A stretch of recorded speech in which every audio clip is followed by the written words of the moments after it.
everybody. Welcome. Cheers. Happy Wednesday. You are joining in on Trades Lady Happy Hour. This is your weekly podcast, whatever this is, Instagram live series, where each week is dedicated to featuring another awesome woman in the trades. If you're new to Trades Lady Happy Hour, this is all about sharing with the world, or as much as I can, how many incredible, amazing women there are in the trades. They tend to be unsung heroes. There's a handful of women who get kind of known for doing this work, but there are thousands of other amazing women out there just rocking it day in and day out, whether it's as mechanics, whether it's painters, bodywork, welders, fabricators, women in all sorts of different trades. And this week, this episode, or all of these episodes, I should say, this series is about celebrating them and shining a light on them and really sharing their stories because they need to be heard. And, women make up less than, well, the number's changing, but it's around 2.5% maybe of all automotive technicians. So not a whole heck of a lot. But even within that, there are lots of us out there, and this is about raising awareness about them and what women can do in this industry. So I am very excited this week to introduce to you guys, and also to meet for myself, because I have never met her yet, but I've heard amazing things about her, and I follow her on social media. I think this is going to be a really great episode. This young woman is incredibly talented, and despite her age, she is incredibly accomplished with so many things that I can't even list them all, but including being the highest winning or highest ranked female in all of Young Guns competitions with SEMA. She was the top 3 of the Young Guns contest this past year, SEMA 2021. She's absolutely talented and a visionary, and I think her story is going to be very inspiring and interesting. So I am going to stop blabbing, and I'm going to hopefully get Chelsea on the line here in a moment. I'm going to mangle her last name, probably. But tonight we're being joined by Chelsea I can't even say it right. Lesnoski? She's going to correct me. I'm so sorry. I'm horrible with last names. All right, let's see if we can add her in. Bear with me one moment, guys. And hopefully, Chelsea, I will find you on watching. I just sent you an invite. Yay! Oh, Hello. How are you? I'm good. It's Lesnoski. You were really close. Lesnoski. It's hard to make my mouth do that. I'm sorry. No, it's okay. I usually just have it as L. It makes it easier for everybody, including myself. I know that feeling. Corrected, so absolutely. What nationality is that? Ukrainian. Ukrainian. Okay. Don't ask me to speak a word of it though. I can't help you there. Fair enough. I can't either. So we're good there. We're gonna go over it. Awesome. So welcome. I'm so grateful that you agreed to do this. Yes, I am so excited to be here. Thank you so much for that very kind introduction. I really appreciate it.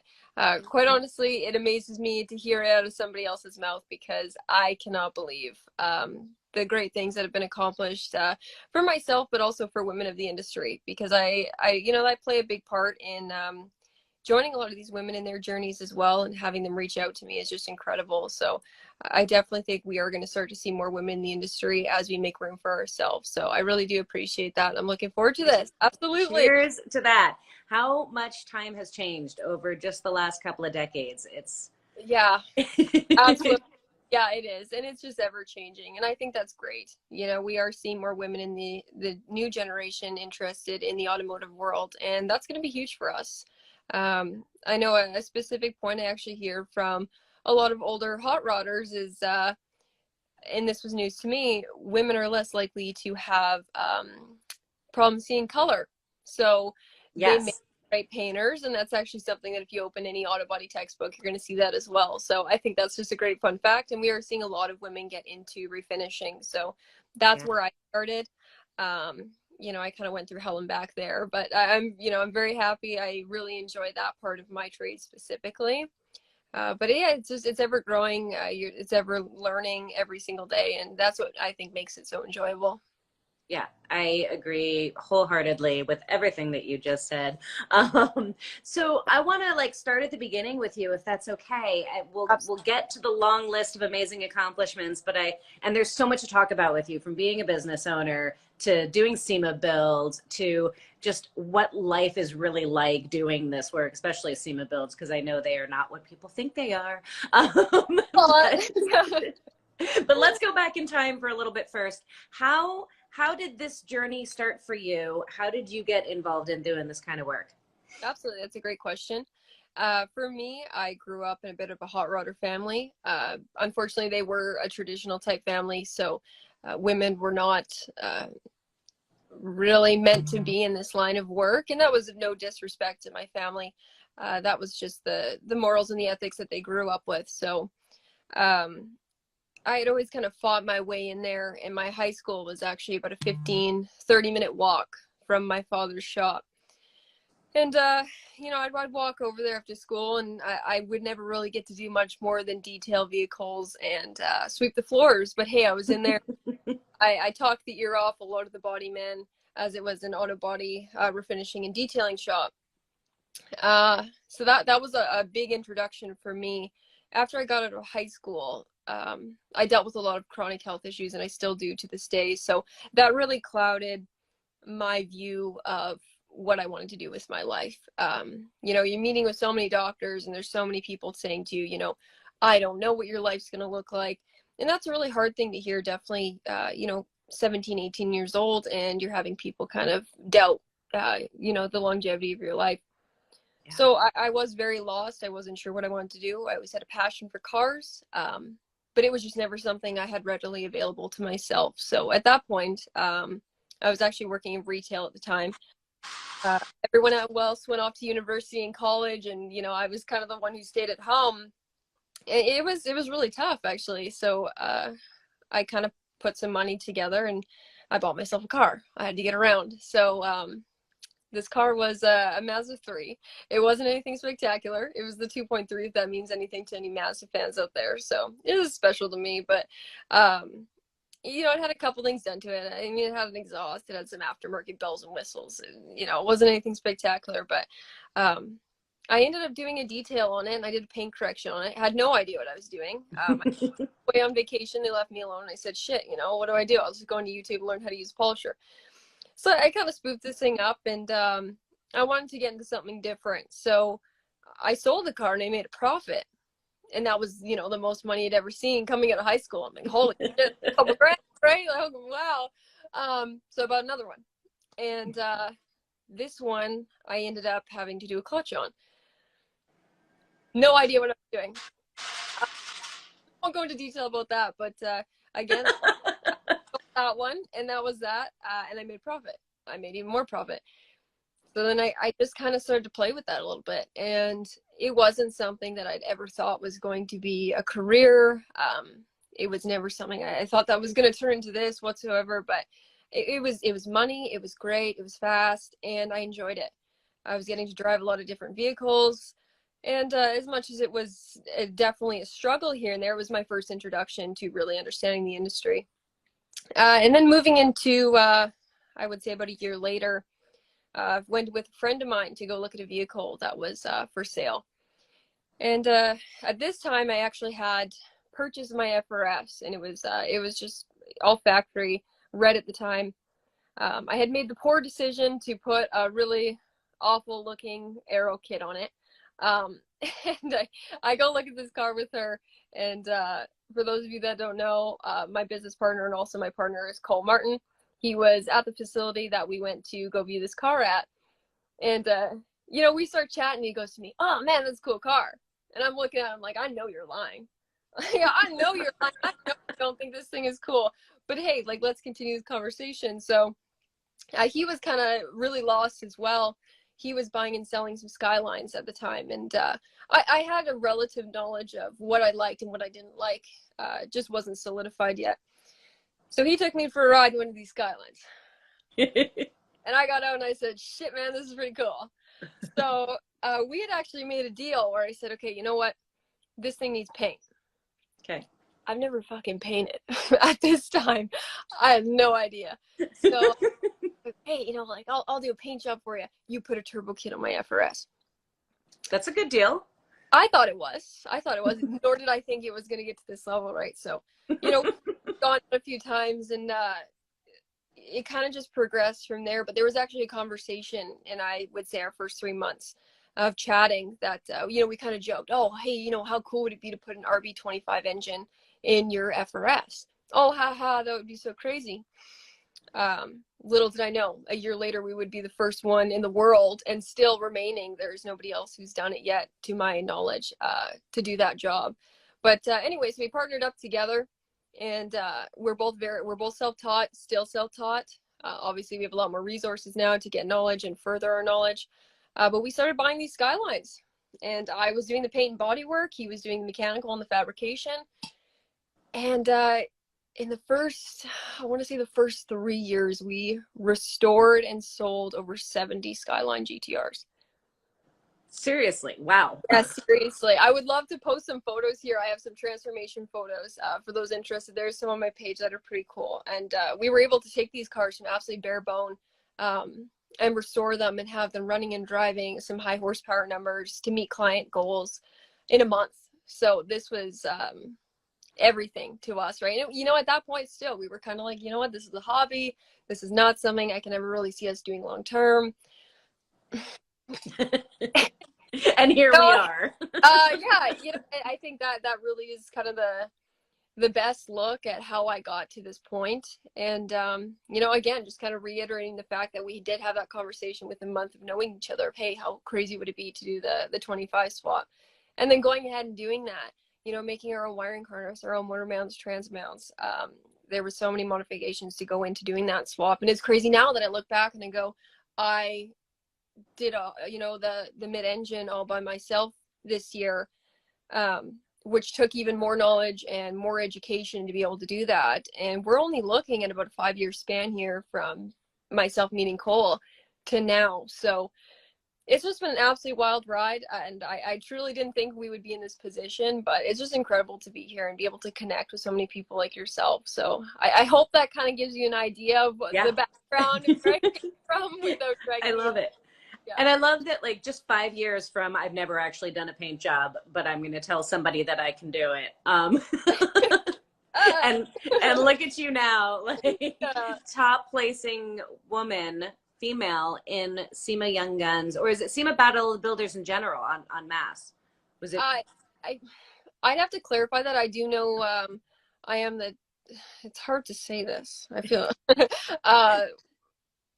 I believe I'm the top placing female. I think so. That have been on the roster. I don't believe it's been a repetitive return. I could be completely wrong on that, and I hope someone can clarify that for me. I do know that I was the first female in history of the SEMA show to make the first female young gun builder in the top 3. So that was really cool. And you know what? I had a lot of women actually reach out to me, younger and middle age, and say, hey, you know, this is something I always want to do. Maybe they grew up in a family where, again, like me, that was not something they had the opportunity to do. You made quite an impression on a lot of folks at SEMA. You were like totally the buzz of people talking, which was always cool to hear. I first heard about you. It was from BASF was actually talking to me about you, and I was like, oh my God, I have to meet her. No, they're awesome. And actually, I was just down at BASF on the coast here in British Columbia, Canada, for a training course, and that was incredible. It really was. You know, being that I am a self-taught painter, I painted both my SEMA cars in a garage with, you know, whatever I had. And that's something that I've always had to do. Is I did not have an investor. I did not have anybody to front me money. I did not have those options. So I had to learn to be resourceful, and definitely building these Skylines. At the time, Nissan wasn't running the heritage program, so there wasn't anything reproduced. So you're trying to resource something as simple as a fender can be significantly difficult. And with that being said, because you're not able to, you know, call up your AutoZone or your Lordco, wherever you're from, and order a fender, it's not that easy to go about that. So you're learning how to fix it, right? And I think that's something that's very valuable, is we need to maintain the craftsmanship of our industry. And it is going a little bit in a direction where we're seeing less craftsmen and more panel replacers. And that is a bit of the sign of the times because labor is expensive. But that's something that I hold quite highly, is maintaining those skills. And hopefully, in the coming months, I'd like to possibly run some courses or some apprenticeship programs to help women and young men as well get into the industry and understand that craft is definitely still alive, and let's maintain it, right? Yeah, absolutely. I love that. And I totally agree with you. It's a shame. I mean, we talk about builders, and there's a ton of builders out there, but there's really a very small group of folks that are really doing like coach building and custom, taking a flat piece of sheet metal and turning it into a fender. Yeah. Like really that craft, which, we've kind of lost that in our society as a whole. And I get it. It's not practical most of the time, right? Like not financially, not time wise. Most customers can't afford all of that, but there's something beautiful about it. And definitely hearing somebody your age being that passionate about it is really cool to hear. Thank you. No, great. And I love it. I really do enjoy it. I'll tell you, there's some days though I want to put myself through the English wheel. I really do feel that. Don't do that. Yeah.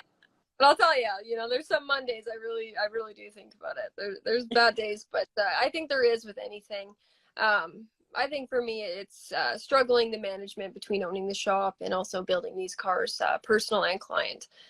And then managing things, like social media and working with partners. And there's just a lot of expectations to meet. And, as much as I absolutely love it, it can be a lot. And I am coming guilty right here on live. I am a little bit of a procrastinator. So I'm working on it. That's my New Year's resolution, is to do what's on my to-do list rather than push it over to next week's to-do list.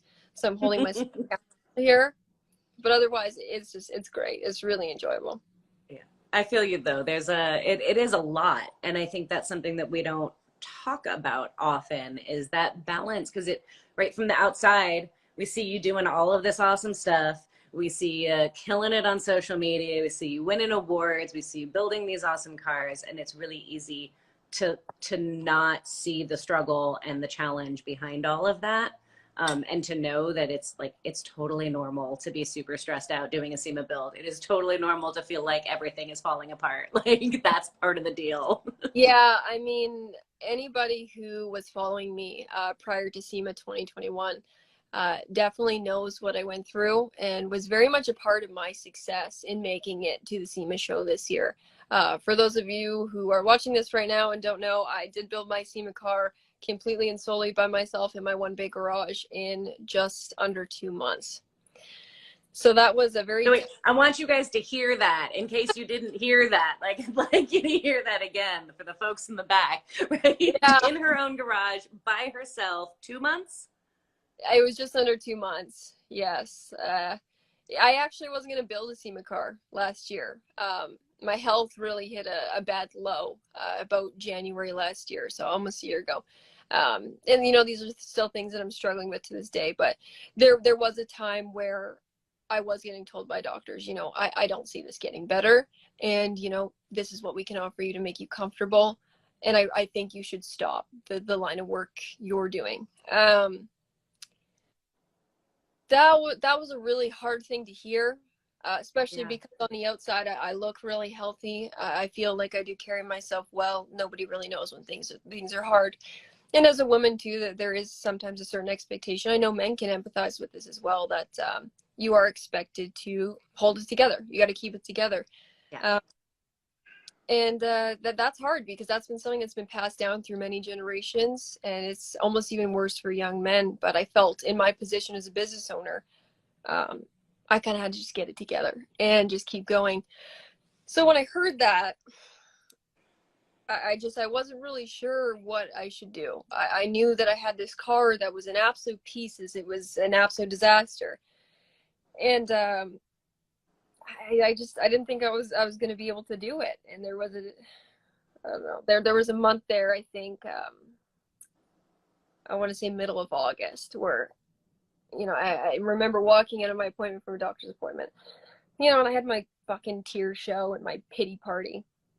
And I said, you know what, like, I can't do this. If this is going to be the last thing I do, if it's not going to get better, I want to build this damn car. This is a car that I've had my eyes on since I started getting into cars. I mean, we talked about the Mazdas. I mean, ultimately, the FD was the platform that I was looking for. Finally got my hands on one, and now I'm getting told, hey, you can't build it. You can't do this. You should, you know, go find something else to do. And I wasn't accepting that. I wasn't accepting that for me, and I also wasn't accepting that for the people that I knew were in my corner. And, you know, that's my audience as well. So I said, okay, fuck it. You know, let's build this car. And that's not a lot of time, right? So it was really hard. I think near the end there, I was awake for 96 hours, finishing the car to get on the trailer. You get weird after 40. Oh, yeah. Yeah, real. Yeah, you get really weird about that time. 96, you start to meet God and things get weird. And yeah, no, it's not good for anybody. But it was an uphill battle, absolutely. And there was one particular story. I actually touched on this yesterday. I had kind of a moment of thinking about this where I had sort of made a bit of a defeat post. And I had kind of said, like, I don't think I'm going to be able to make it. I was having, you know, Murphy's Law, problem after problem. And, you know, Cole and I didn't help each other, not because we didn't want to help each other, but because we really wanted to be able to go to the Battle of the Builders and say, you know what, we built this car. So that's what we did.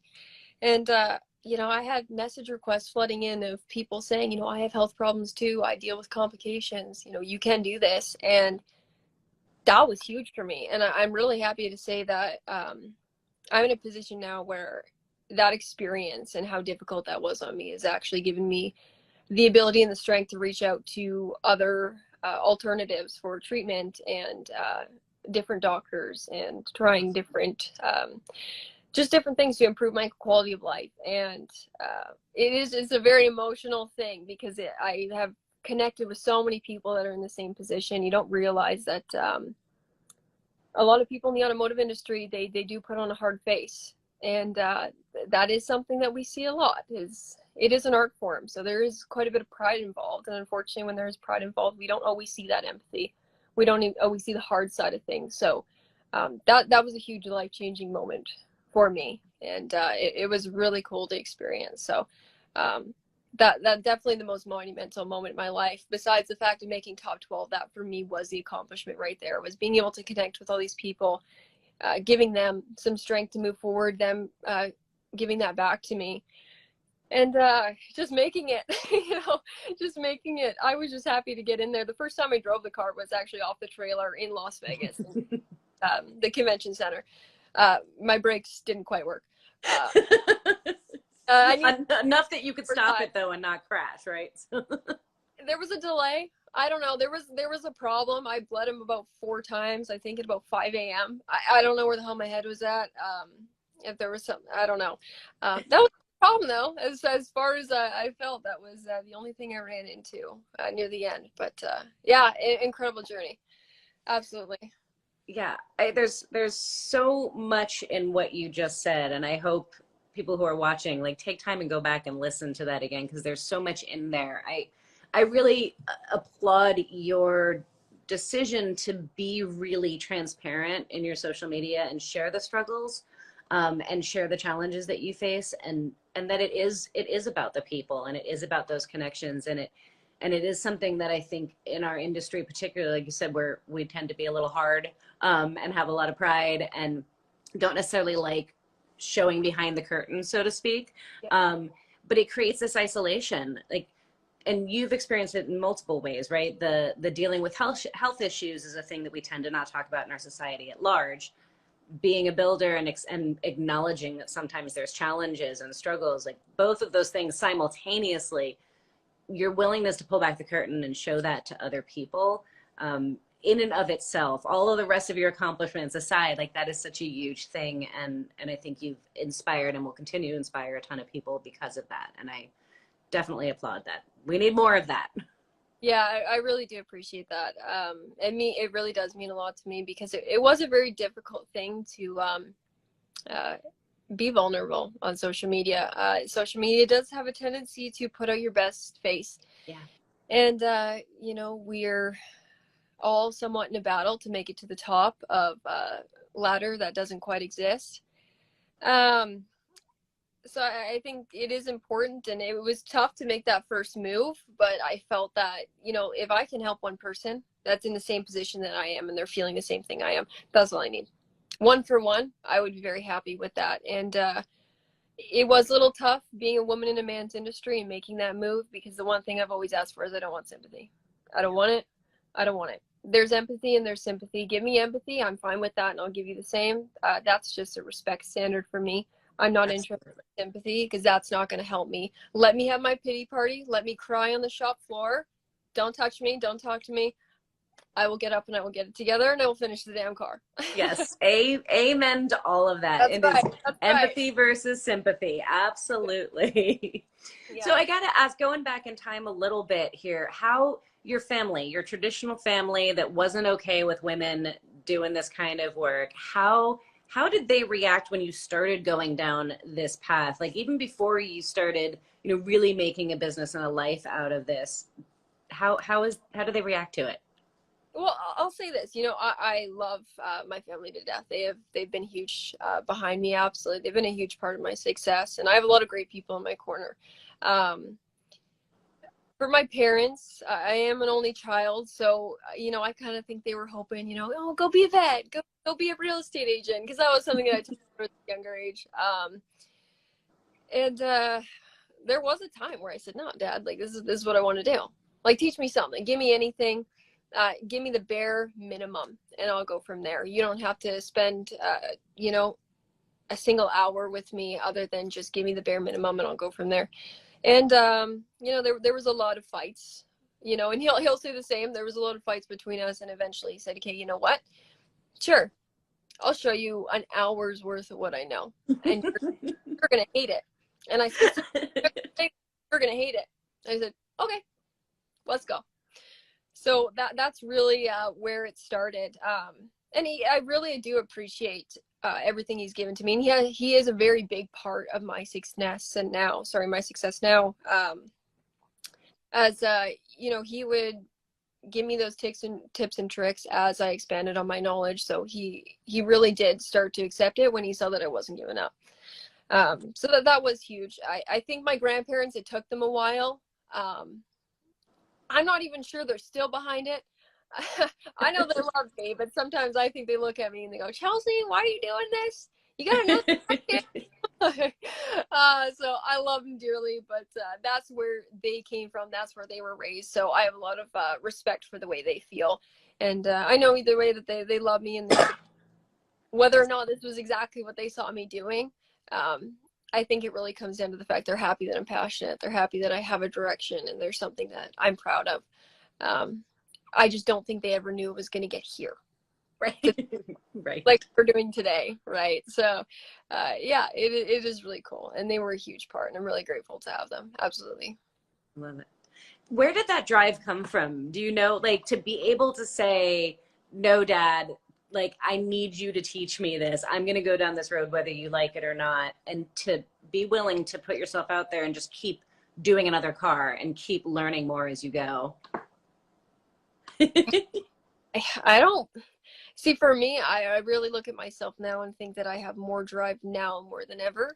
Back then, I don't know if it was drive or it was just, I was stubborn. It's really hard to identify.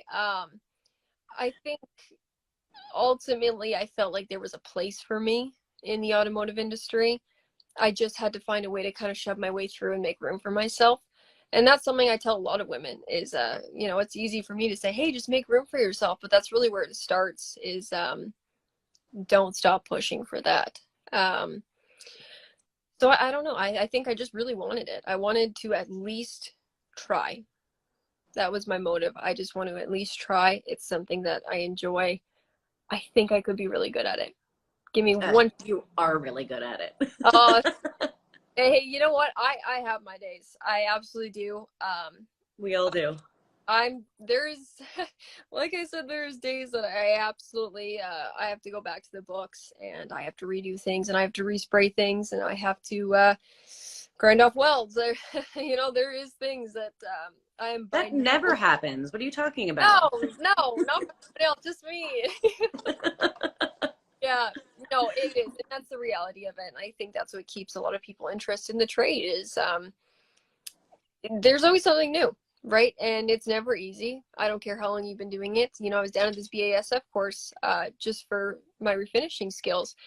And the trainer there was a one-on-one course, and we had a lot of time to really kind of shoot back and forth. And he's been doing this, I believe he said 40 years. Yeah, 30, 45, 40 years. And, that's a significant amount of time. And he goes, I still fuck up. Right? I still make mistakes. And that really goes to show you it doesn't matter really how many times you do it. It's just never going to be something that you're perfect at. But for me, I enjoy problem solving and troubleshooting. I absolutely thrive on that. I love finding solutions. So that really got me hooked when I definitely started refinishing. I'm not going to say there wasn't a few times I just wanted to throw the gun across the wall and go cry in my room, but it was pretty enjoyable, and I'm still doing that now. Yeah. So, absolutely. So let's talk about the car a little bit, specifically this car that has brought you as far as you have now. And obviously there's been a ton of builds that you have done, but the SEMA build, this one that placed you as top 3 Young Guns Battle of the Builders. Tell us about it. I'm sure there's lots of folks who want to hear more about it, and like what all went into making it all work, because you did something crazy. Yeah. Yeah. Well, I mean, this car also has kind of a funny story. As I mentioned before, when I first met Cole, I said, hey, wouldn't it be funny if we put an RB25 in the FRS? Ended up doing it. Where did that idea come from? Like, why? Lack of common sense. Brain cells. I don't know. It's huffing too much paint, and the options endless. Right. That's one, but those are just a few that come to mind. Yeah. No judgment. That's how I come up with most of my crazy ideas too. I'm like, let's do this, and then suddenly I have to actually make it happen. I'm like, what was I thinking? Yeah, it's crazy how nobody thinks it's a good idea besides you. And even sometimes we don't think it's a good idea, but we do it anyway. I know, but I said I'm going to do it, so now I have to do it. Right. Exactly. It was either 2020 or 2019. I had an RX-7 FC, and I said to Cole one day, I'm standing out there in the compound. I'm going, hey, it'd be pretty cool to do a mid-engine in one of those. And he looks at me and he goes, you're not doing that. Like, you're not, relax. You're not doing that. And him saying that, I was like, oh, shit. No. Challenge accepted. So I ended up selling that FC. I wanted that FD. That was really the ultimate goal. So I secured that FD. Originally, I'm going to disappoint a lot of people here, but I was actually going to put an LQ4 in the front and do a tri-turbo setup. Okay. And then I realized that that's a quick way to meet Satan. So I decided, okay, let's maybe do something a little bit less used. So then what did I move to after that? Okay, so then I was kind of on the mid-engine thing, or rear engine, depending on if you're a rotary purist. I actually secured a W8. So for those of you that don't know, a W8 is basically a V8, just in a different staggered platform. So as far as I know, I'm not a Volkswagen purist by any means, but I believe they only came in one production year of the Volkswagen Passat. I think it was 2002. You'd probably know that better than I would. Not for certain, no, but I know it's definitely very limited. Yeah, so I loved the look of it. I thought it was just a very interesting design, and the engineering was behind it. It was Euro, so I was a little unsettled initially because I'd pretty much been RBJZ, right? That where I lived. So moving into European was a little unsettling. Unsettling. I like your word choice on that. Yeah, that's the best thing I can tell you. As a German car girl, there's nothing unsettling. I was unsettled. I was awake looking at my ceiling all night like, shit, am I sure I want to do this? Right. I did.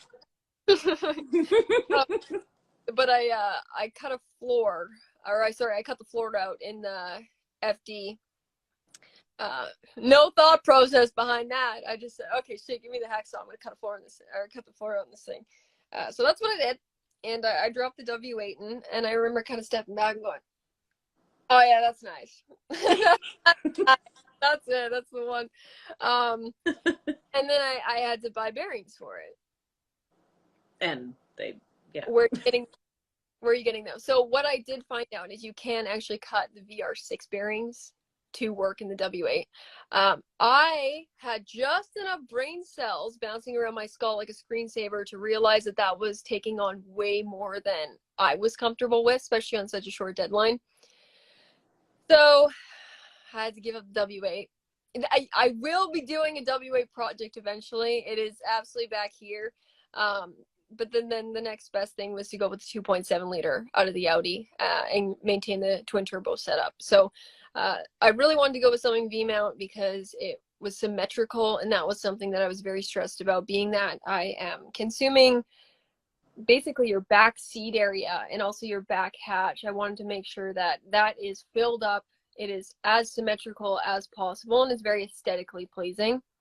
Because I knew I wasn't going to have the opportunity to actually build my motor and go to SEMA with something built. So that was the next best thing for me, was to make sure I came with something that was very aesthetically pleasing. Obviously, it has to run and drive. So that was kind of my purpose behind that choice. I forget what your question was. Now I'm just That's okay. No, this is I'm just following along on the journey with this. I love it, and I think it's so interesting. Like, I'm very similar to you in this, like, put something crazy out there, don't know if it's even possible, and then to then follow through on it, right? And there's something about that challenge, right? Like you said, the minute somebody said, don't even step back from that, like, that's not a good idea, you're like, oh yeah, okay, watch me. It's something that I feel like really prevalent in women in the trades, particularly. Like, we all have that gene that's all about problem solving, and yeah. That's too much gene. There was a lot of engineering that went into that as well, because I bet. No, I had such a tight deadline that getting parts was not easy. Even at that time, we were really seeing a drop, at least in Canada, for getting materials because of COVID. So even something as simple as, 3-inch pipe, not that easy to get.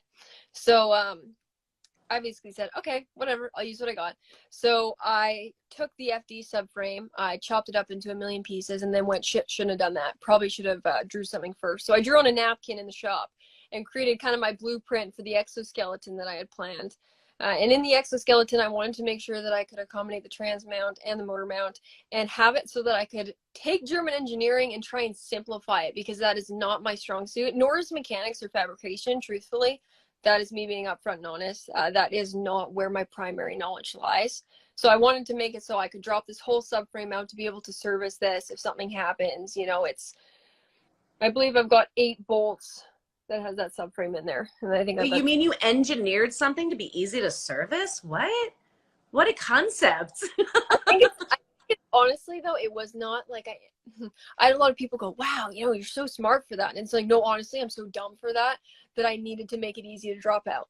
Like, I had to engineer it to be easy to drop out, because again, that's just not where my knowledge lies. So that's really where I started. And I started kind of working with the rear end of the FD and creating this exoskeleton. But a big problem that I ran into was I wanted to keep my FD hubs. Oh, and I should say, sorry, just going back a bit, I did actually consider putting the whole rear end of the Passat in the FD.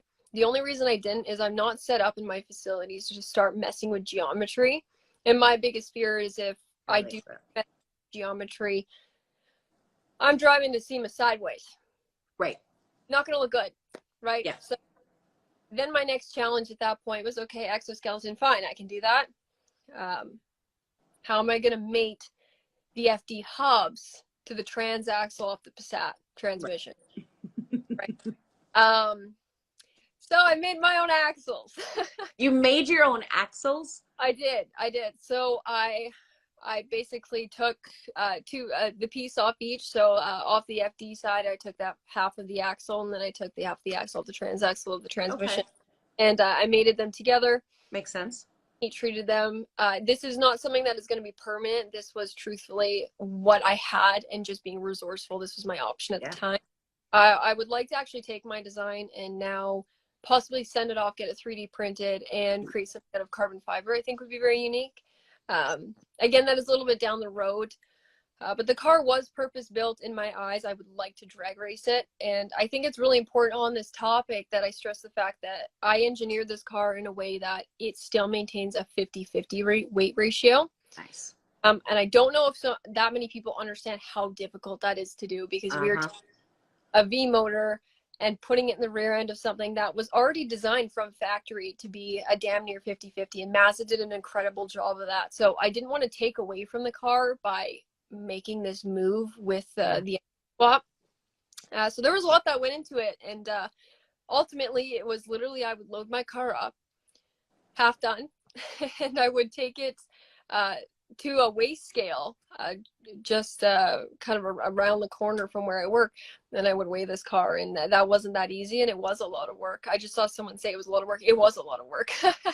But I was very adamant on wanting to make this swap happen, and it was incredible. There was a lot of things I had to figure out. You know, shift linkage was a problem.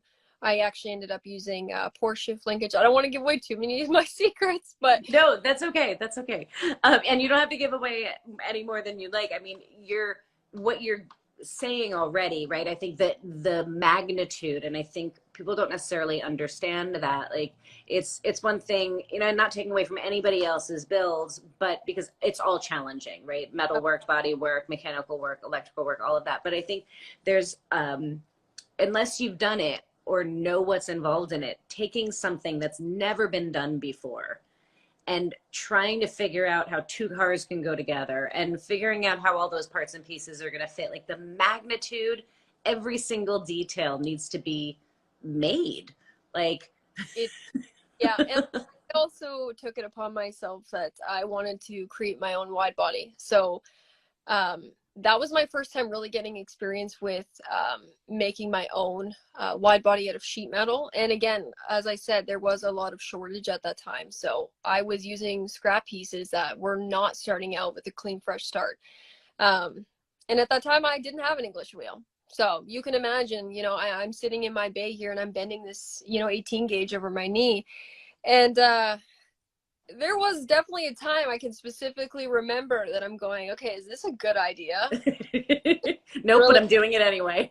So I did it anyway. And I engineered the wide body to be functional. Everything on the car is actually 100% functional, tried, true, and tested. And that was something I really wanted to stress, is I wanted to build a car that was aesthetically pleasing, but absolutely functioned. So I did make a modification on the front fenders to allow for venting. That venting then feeds into the quarter panels where there is a filtration system. That filtration system passes air through, and there is a filter on the end. So when I do have my air filters hooked up to my turbo, they do feed right into my quarter panels, and that airflow is moving through. So that is getting fresh air in there and then feeding out through. So that was lot. That was a lot of work. Absolutely, because you are working with such thin gauge metal that there is a lot that can go wrong. And anybody, you know, in this chat who has welded in yourself, thin gauge steel, it's not fun. And I burned a lot of holes. Absolutely. You know, I do body work, and, you know, I am using my welder a lot when I am creating my own fenders and doors and all those types of things. But this was just one of those projects that everything kind of just started to fall apart, and I was constantly picking up the pieces and sweeping them into a dustpan and kind of recreating them. But I mean, even underneath the hood, I don't have a lot of content on this car, so I'm kind of just describing it to you. But I actually decided that I wanted to maintain my front mount intercooler and radiator. So I am actually, I cut my whole floor out. I have boxing in my interior, which would basically be your trans tunnel that so it's a flat bottom car now with an inverted trans tunnel that runs my intercooler piping, my radiator, and also my wiring as well. So nice. They are separated by PVC piping in case of any electrical problems. Knock on wood. Smart. So I did design my hood utilizing the aluminum hood to actually drop down into a venting system that feeds directly into my radiator. So you are getting cool air on the spot. There's no concerns with that. And then obviously the front mount intercooler is getting fed lots of fresh air. Is it still in the same position as it would be in any other vehicle? Obviously not a rotary. But I do have 2 ducts also underneath the hood in the engine bay, if you will, that feed down into the brake system. So that's cooling as well. And then that air is transferring in through the hood into the front wheel wells, out the quarter panel, or in the quarter panels, out the quarter panels. So it's a lot. It's a lot for who hasn't been on the track yet. But there really is a lot of engineering that I put into the car and that I planned out. And I really wanted it to look a specific way and function a specific way, because that was something in the FRS that I did not do. It has the RB25 swap. It's very cool. It's, it's got some juice to it, but it was not really purpose built. It was cool to do this. So that was really the motive behind doing the FD. And I that was my first introduction as well to making my own custom one-off carbon fiber parts. So a lot of pieces on that car are fully carbon. I handmade myself using honeycomb plating in between my pieces of carbon, building that up, creating a structure, and on and on and on. Epoxy and carbon is very exhausting. I love it, but for somebody self-taught, like I have to say, like, at your age and knowing that you are completely self-taught, like, I know that half of the people who are watching this probably don't even know half of what you just said, or like even understand half of what you just said. Like, you are so incredibly impressive with all that you know and all that you've accomplished, especially as somebody self-taught. It's just it's really cool to see, and your passion is like undeniable. Thank you. I really do appreciate that. I could really go on and on about this car, but I'm sure there are questions. But if you want to talk about that car, yeah. No, I do have a question, and it's not necessarily specific about the car, but kind of overall. Somebody mentioned in the comments, as you pointed out, said that sounds like it's a lot of work. He asked, the way he phrased it was, that sounds like too much work, right? And I feel like that's something that I have heard with some of my builds, because I do ridiculous things that are not practical or logical or really just stupid, like and they are too much work, and they don't make a hell of a lot of sense. And the idea of doing just LS swap everything, right? LS swap it all because it's easy, and I understand that, and there's a ton of support for it, and there's plug and play modules, and there's so many people who've done it, so it's a little easier. What's the drive? Like, why do you, I know why I do, but I'm curious to hear from you. Like, why do something that is so not supported, so never been done before? Like, what is that about for you? I think for me, it's really just about pushing those limits. And I'm not going to sit here and say that we don't stay traditional. We have majority RBs in our Skylines, and we loyal to a lot of platforms, but I really felt coming off the FRS and doing something very out of the box like that, it needed to be done up. It needed to go that much further. And I already had really sat down and thought about the comments and the questions I was going to get even prior to building the car. I knew there was going to be, why would you create a car that is no longer 50-50 now? Mazda worked so hard on that. So exactly what I did is I engineered it, so now it is 50-50. I knew there was going to be, why that engine? We'll get into that later, but that engine is actually not staying. I can't exactly share right now what's going in it, but I know a lot of purists are going to be pretty happy, but it is still staying in the back. So maybe we can touch on that a bit later. Only if you're willing to share. That was going to be a question as well. Why remove the rotary? I can't really answer that question. That was just a personal preference. And I really just wanted to push myself to that level where I felt, I don't know, I wanted to do something that nobody had done. And I wanted to do it by myself, learn with it. And that's just another limit I get to push. Now, moving forward, I mean, I do have some high expectations now for what I built. To have my SEMA 2023 car. planned, and I'm just kind of working with some partners now to put that together. But it definitely will be outdone, but I am going to be taking the full 2 years to build it as opposed to 2 months. I'd like to kind of keep my mental sanity for this next car. Very smart. I Yeah. did not follow my own advice there, but very, very smart. Am I gonna? Unlikely. Yeah, last minute, but it's going to be a bit different. It is going to be domestic. So that, I know, that is launching into a brand new section of this industry. We also have 49 Dodge at the shop right now. Again, I wish I could kind of drop a photo in here, but there's a lot of history behind that vehicle. It was a tow truck for my city locally back in the 50s. So there's some really cool builds kind of in our wheelhouse right now that we're looking forward to getting out there and just, again, pushing that limit and being known for doing these swaps that are next level. They bring attention. They're exciting. You know, whether someone loves it or hates it, there is still that attention on the vehicle. And there is, you know, as much as I've encountered a lot of people that go, Chelsea, why have you done this?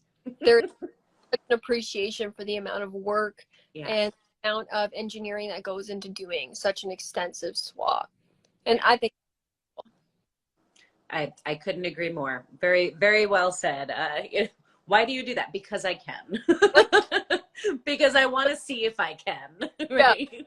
Yeah, absolutely. But no, it is really enjoyable. And I think that's the best thing is our motto at the shop is the only limits you have are the ones you set for yourself. And we have to live by that. So we want to keep pushing the limits. And sometimes that means doing really stupid things, but you're not stupid or you're stupid until they work out. Until it works. Yeah, exactly. Yeah. That looks great for me. So on top of all of these like incredibly inspiring SEMA builds that you're doing, you're running a day-to-day shop as well. What are you typically doing in the shop day to day? Or is it similar, these builds, or are you doing repairs and regular paint, not regular, but you know, day-to-day kind of paint jobs? Or tell me about the shop. Okay, the shop. Oh man, I'm just thinking about how I haven't been there in 2 days. I've been in a trip conference and I just know it's accumulating right now.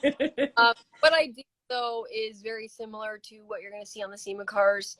A lot of custom work. So you're going to be looking at, you know, creating one-off carbon fiber parts. Sometimes it's FRP parts, making fenders, complete paint jobs, complete ground up restorations. I mean, to give you an idea right now, I have a 74 Capri in there that is getting quite the job done to it that we may see at SEMA this year. A little bit of an unorthodox chassis, but there's a lot of work into this car.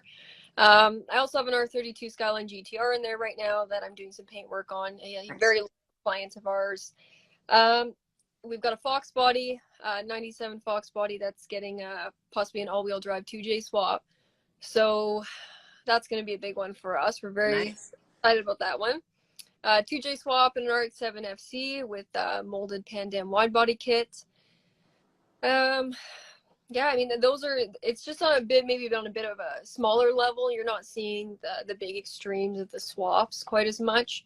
You know, you'll see a Chevy and a Ford and a Ford and a Chevy, but we're not going quite as extreme on that spectrum, which is will you work on anything at your shop? That's all I do. Well, I mean, like, do you take on any sort of projects, like domestic, import, German? Yeah. So as of right now, we got really flooded last year with inquiries. So we created an application system now where we can offer to the US and also to Canada, and we take a select few from America and also Canada. And kind of work with that. The biggest thing for us is it is very much a passion project as much as it is work. We need to be very passionate about what we do, and that's going to be where we do our best work. So we do like to pick and choose most of our complete builds, as at that point we do sometimes tend to get a bit more creative freedom from our client, and at that point you can kind of create this car into something that you're seeing could be very successful and very neat to look at. So we don't do many. It's very select. We're often very much waitlisted, and definitely now obviously taking on the new journey of going to the SEMA show and building even crazier cars. The crazier they are and the better we get at our craftsmanship and our workmanship. Right. I'll be the first one to say the FD did not reach SEMA meeting my expectations. It's a beautiful car. I'm very proud of the engineering I've done on it. It unfortunately, though, did not meet my expectations for the level that I'd like to see myself build at. So it will be getting stripped down this year. That is something we should be expecting in the next few months. I'll be bringing it back in, putting it back on the rotisserie, probably cutting the floor out again, and just maybe doing some redesigning and some repurposing. But that's the shop looks like, and it is still just the two of us. We will likely be expanding, though. We are looking for a new location, and we'd like to have a bit of a roster to add to our team. And sorry, the dogs. And That's okay. possibly bring on some apprentices and have the opportunity to just teach the younger generation. I think that's really valuable, and I wish I would have had maybe a little bit more of that in my first year of the automotive industry. Ditto to that. Yeah. So I have to ask you about this whole tear it down and completely not start over, but like, really tear it down again. Is there ever a point where you stand back and look at a build and say, yes, that's done. There's nothing I would change on it. There's nothing I would do differently? No, I'll tell you, in the process, even if it's a month-long build, in the process of building that car, there is absolutely growth. And I believe I will still be seeing that for many years to come, as long as I've got. Right. There's growth, and there's going to be a change of preference, right? You're going to get different opinions, different likes and dislikes as you build this car. At least for me, that's how I feel. Yeah, and you learn as you go, right? Like, there's so many things I look back on my first build and I'm like, oh God, I'm like so embarrassed by this. But it was what I knew then, right? Like, I didn't have the knowledge that I have now. I didn't have the experience that I have now. So I think there's always that piece where it's like, I'm never going to be happy with anything that I build because I know more now than I did when I built it. Absolutely. And that was something I actually struggled with for the longest time, is I did look back on the FRS, and there was a time where I was really down on it. I wanted to actually recreate it. And that was an initiative I had this year, is I wanted to bring it back in. I wanted to completely redesign the car. I truthfully couldn't bring myself to do it because for me, that car holds such sentimental value to me. That was my first paint job. That was my first time getting my hands on when it comes to electrical, mechanical, everything in and out and in between. So I just didn't really have the heart to do it. I can absolutely believe that in the future, that could be something that we will see. But as of right now, I'm happy with where it is for who I was then. It holds such a special position in my life. And as much as I do feel that about the FD as well, I also know that the person I was when I was building the FD would like me to go ahead and do better. So that's kind of what I'm looking to do. But I really don't think they're ever finished. I do have a bit of a perfectionist complex that can definitely get in my way and hinder the way I feel. I struggle to be proud of myself, and I struggle to be satisfied. So you do need to find that middle ground between being proud of what you do, but also understanding, yeah, of course there's growth. How exciting that there's growth. We're so grateful to have the opportunity to continue to grow and be better. Amen. That's No, perfectly said. You are so very eloquent and well spoken. I'm honestly incredibly impressed by you, and I would love to actually meet you in real life. A couple of people just commented that we've got to get you down to the shop because one woman in particular was like, "I want to meet her." very cool.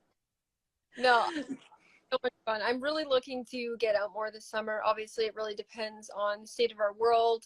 In Canada, we are a little bit more limited to our travel, but as much as I can, I would love to come down, meet some more people, and just get out there and really enjoy the love of everything we do, because that is something that I do believe we all have in common, is the love for the industry. And whatever section of it you're in, it doesn't quite matter. There's just a mutual topic that can easily be discussed, and a mutual understanding for the art and the time and the blood, sweat, and tears that really go into these trades. Absolutely. 100% agreed. I'm looking to see, there's a couple of questions I wanted to see if there was anything that we wanted to answer. But Nothing crazy. We're at 7 o'clock, or my time, 7 o'clock. I have no idea what time it is for you right now, but we're at our hour.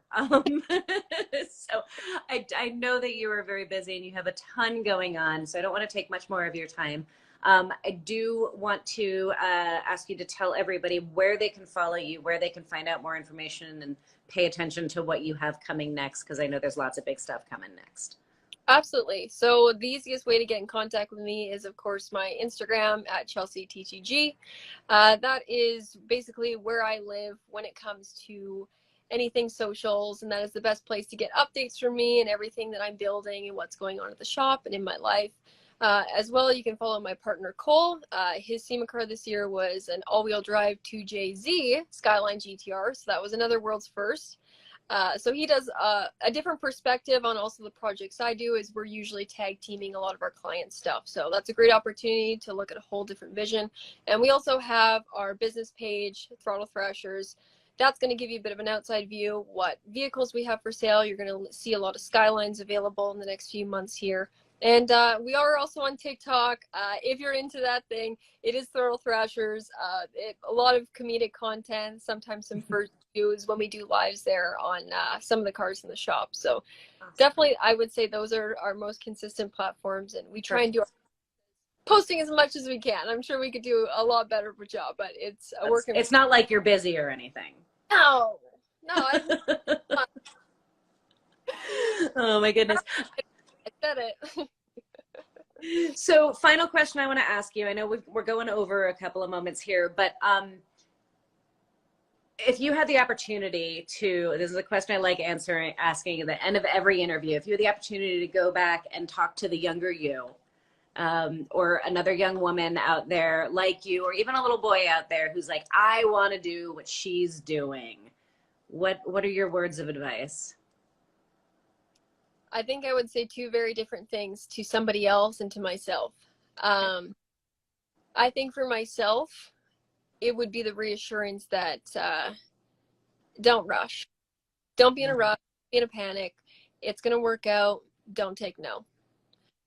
Do what feels right for you. And to anyone in the younger generation, I, again, can't stress this enough. The only limits you have are the ones you set for yourself. So it doesn't matter where you came from. It doesn't matter if you grew up in a family that was in poverty, you have health problems, you have a lot of struggles, you grew up in a bad part of town. You have the only limits that you have are the ones you set for yourself. So if you want to go out there and you want to be self-taught and you want to build cars, absolutely go build cars. You are completely capable. Your gender doesn't define your skill set. Where you came from does not define your skill set. You are invincible. You are far stronger physically and mentally than you believe you are. And I can tell you that because I was there. I was that kid. I was in that position. I will tell you, it wasn't that long ago. So keep pushing, be resourceful, find a way to make room for yourself. You're absolutely capable. Perfect. Perfectly said, and what a fantastic way to end this. You are incredible. And to those who asked, yes, I will have her links and whatnot in the write-up of this when I post it. So stay tuned for that. Make sure you go follow her. Make sure you go give her some love. She's got a ton of cool stuff coming, I'm sure. I'm excited to see it and continue to follow her career. I'm sure you guys will enjoy that as well. And for now, I have to bid you guys adieu. We've got to close out for the night. I appreciate you guys all joining and hanging out with us. Thank you again, Chelsea, so much for saying yes to this. This was fantastic to meet you and get to hear a little bit more about your story. So thank you so much. And for everybody who's watching at home, make sure you come back next week. We will meet another awesome tradeswoman. And until then, have a fantastic evening. Be good to yourselves. Be good to one another. And I will see you guys next week. Thank you, Chelsea. Thank you. Bye.